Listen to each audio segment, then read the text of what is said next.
Hello, welcome back to my channel. Today we're going to do a little bit of a day in the life vlog, a grocery haul, Aldi Grocery Haul, and I might be putting in the seed planting in this vlog. I'm not really sure yet, but let's go ahead and get into the grocery haul. We've had some errands to run this morning, so we just went by, got some stuff. Hopefully this will be, for the most part, for our month. We go to Costco once every about 3 months and stock up, and this is just needs that we have. We're out of ground beef, etc. So I'll show you that right now. Okay, so I am going to be trying this strawberry flavored sparkling water. I haven't had this brand before. I usually get the bubbly. I usually get the orange or the black cherry, and that's pretty good. So I'm going to give this a try. We'll see how it goes. I have a chuck roast. I bought 3 pounds of organic ground beef. We were completely out. I have a 6-pack of Coke Zeros for my husband. Completely out of hand wash. I got 4 of those, 3 for one for each bathroom, 3 bathrooms, and then 1 for our kitchen. I bought 3 tissues, out of tissues as well. I bought some of these snack bars, the nuts and sea salt with dark chocolate. These are my favorite. I love these. So I stocked up on those. I have 4 boxes of those. I haven't had these before. I thought this would be a nice little snack as well. Some trail mix, 8 individual packs, so convenient on the go snack. We're going to be doing some grilled cheese, sourdough grilled cheese this week, so I have some tomato soup to go with that. 2 packages of organic strawberries. These are a smaller pack. They are 8.8 ounces, so that was different. You got some 2 packs of organic blackberries, pack of organic blueberries, grape tomatoes, some mushrooms, paper plates, avocados, gala apples, a little small pack here of the organic, the small cucumbers, pack of zucchini, some queso for my pork rinds, a personal watermelon, romaine lettuce. I got 2 half gallons of organic milk, some Greek plain yogurt, some French onion dip. I bought 1 of these cauliflower crust pizzas, the veggie pizza. I have not tried this before, so we're having that for lunch today. So that's actually cooling down as we speak. And I bought this kosher dill spears. I haven't tried these yet either, so I'm interested to see what those taste like. I don't know if it said the carrots. I don't think I did. Pack of the baby carrots. And then I got 4 of the mozzarellas. I shred my own cheese, so we got 4 of those. And then I have 4 of the sharp cheddar cheeses as well. So that's what I have. My total was $176.91. And that is all for my grocery haul. All right, so we just finished up lunch. We had that cauliflower crust pizza. It was actually not bad. I mean, obviously it's not like a gourmet pizza or anything like that, but good, nice for a lunch, quick lunch. I'm gonna try this seltzer water now that we got there from Aldi. Let's see how that tastes.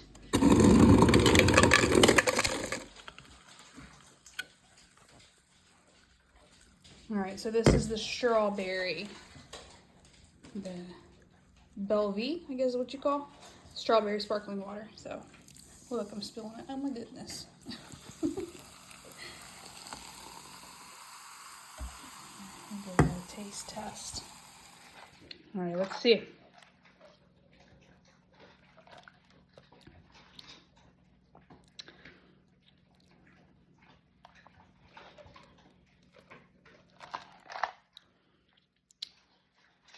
I don't feel like there's a whole lot of flavor. I think the bubbly has more flavor than this one, but I mean, it's drinkable, it's doable. So yeah, I would say the bubbly definitely has more flavor than this one. But again, I think it was like $3.97, so not a terrible price. So yeah, I'll drink it. Okay, so now I've showed you guys the sourdough loaf that I've made in previous videos, but today I'm going to actually make it for you. So I'll show you my recipe. I actually got this recipe from a channel that I follow. It's called Hopewell Heights. She does a lot of sourdough as well. She has some great recipes on there, and this one's worked great for me. So everyone has their own way of doing their sourdough loaves. Some like to weigh their ingredients. Some like to use cups. I personally use cups. Whatever way you do it is up to you. I'm just taking you along for my day and what I do and how I make my bread. So I will show you how I do my sourdough bread. Okay, first thing is a cup and a half of, I usually do like a lukewarm water. I don't usually do, I do. Lukewarm water, a cup and a half. And then I have my active and bubbly sourdough starter. And that will be 1 cup. You can see. See how nice and bubbly that is.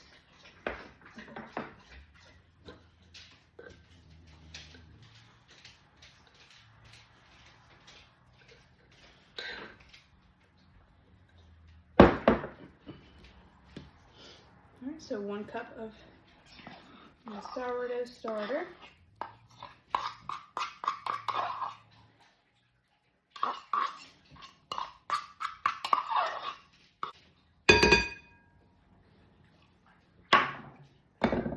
And then I'm going to do 3 cups of flour.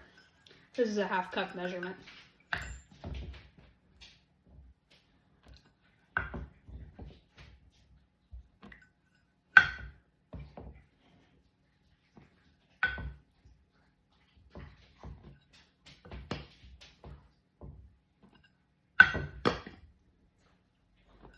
Okay, there's our 3 cups of flour. And then you just want to mix it together. It's going to look shaggy, is I guess the term you would use for that. I am no pro here. I just feed my family.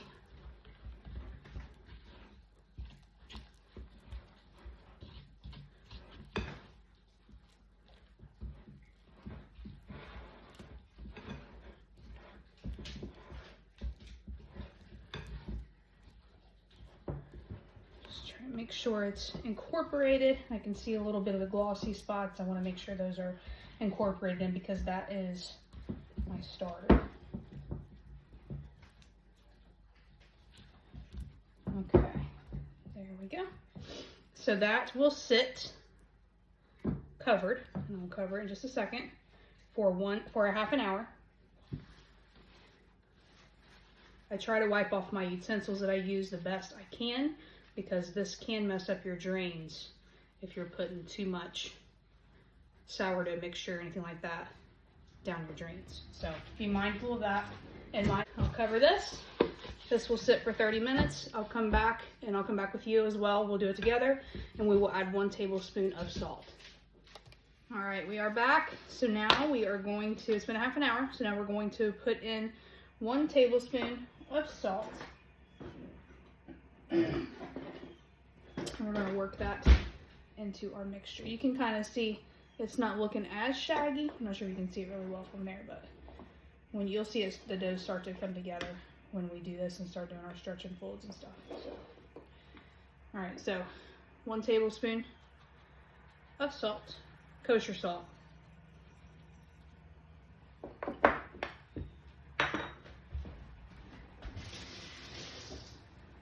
Wet my hands so your hands don't stick to the dough. I like to pull it up a little bit, stretch it, work it in. I do this 4 to 5 times when I put the salt in, just to get the salt incorporated. Okay.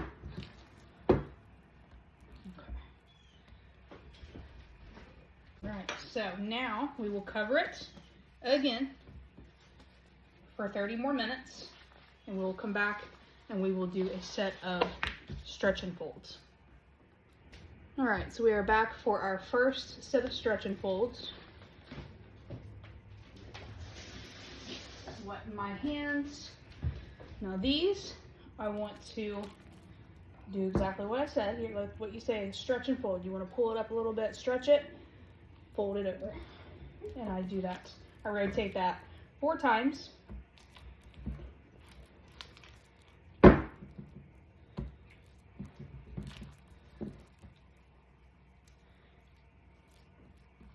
And that's it. And we will be back here in 30 minutes for our second set of stretch and folds. All right, so here we are, second set of stretch and folds.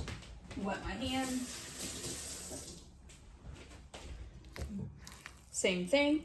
I'm gonna pull up, stretch it, and fold it. I'm gonna do that 4 times.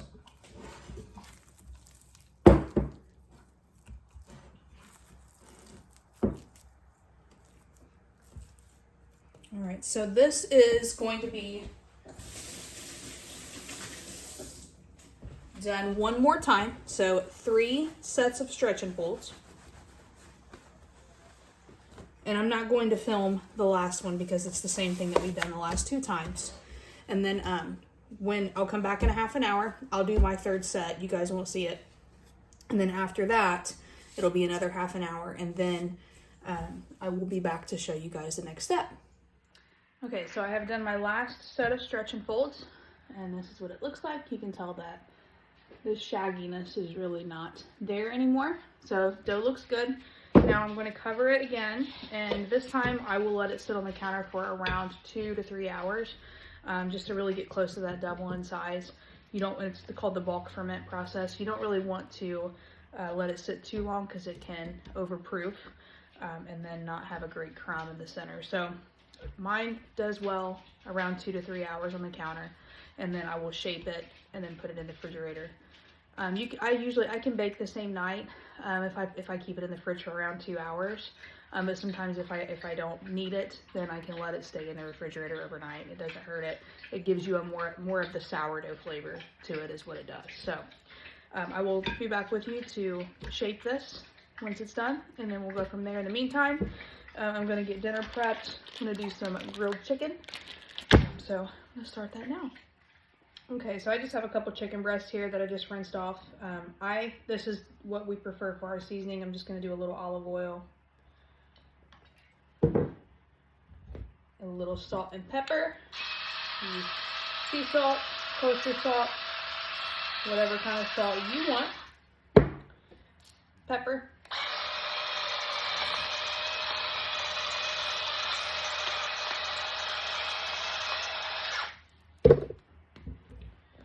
little paprika,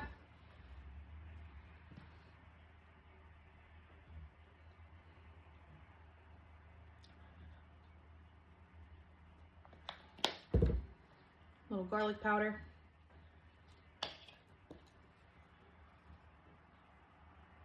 or maybe a lot because you can't go wrong with garlic. And that's all I put on mine. And I'll just kind of toss it a little bit, and I'll put, I like to rub it around a little bit on there, coat both sides, and then this is when I can add some additional if I need to, which it looks like I might.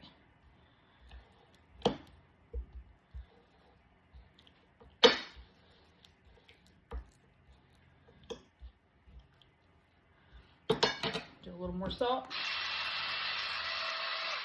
a little more paprika.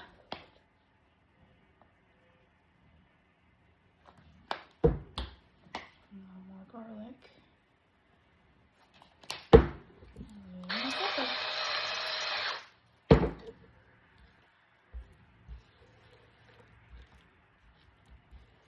All right, and that is ready to go on the grill. All right, while my grill is heating up, I want to try to make maybe a creamy garlic sauce to go on top of the chicken breast. Never made this before. I'm gonna kind of wing it, so we'll see what happens.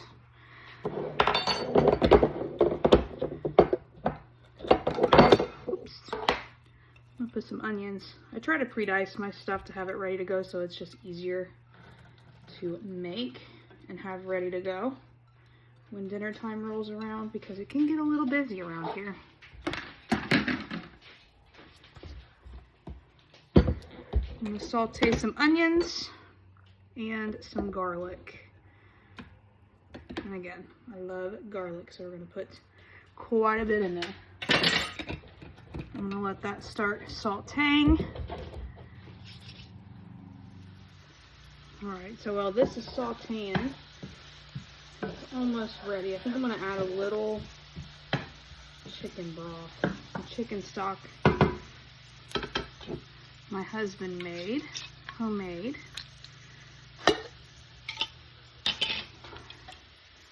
Smells incredible.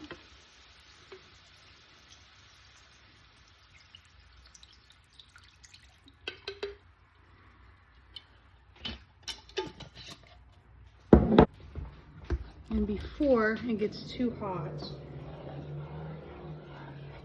I'm going to add in a little heavy whipping cream.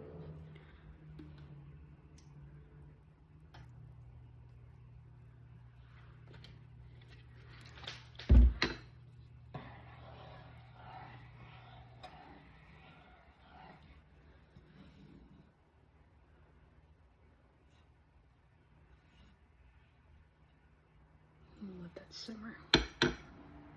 And we'll let that simmer and see what happens. Like I said, I've never made this before, so we are just winging it. All right, so this has been simmering for a minute. I'm going to put a little salt and pepper and then add some Parmesan cheese in there to thicken it up a little bit.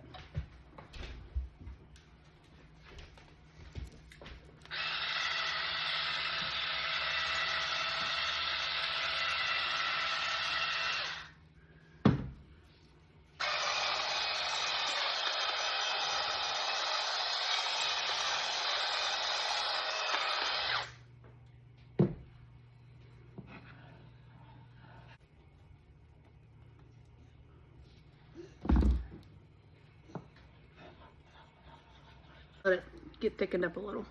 So I decided that maybe some tomatoes would be good in there as well. So I'm going to add some tomato. This is just a small aroma.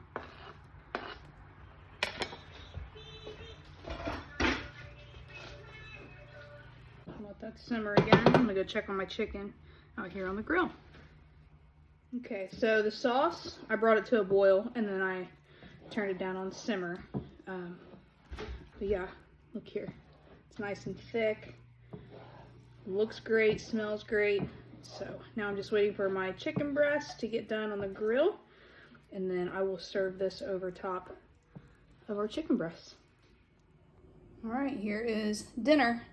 So the chicken off of the grill, and I put that sauce on top, and it smells and looks great. And then just a simple salad with some cucumbers, cheese, lettuce, and a little ranch dressing.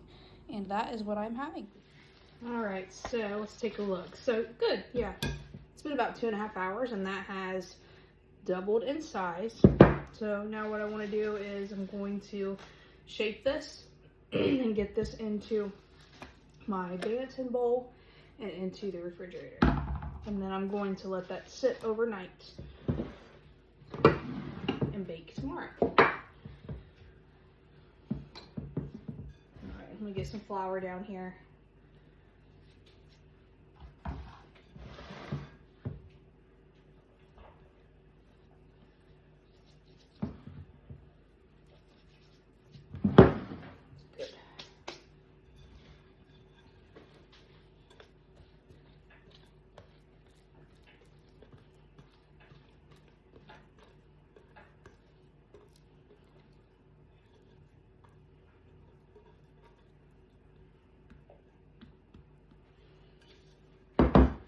Wet my hands.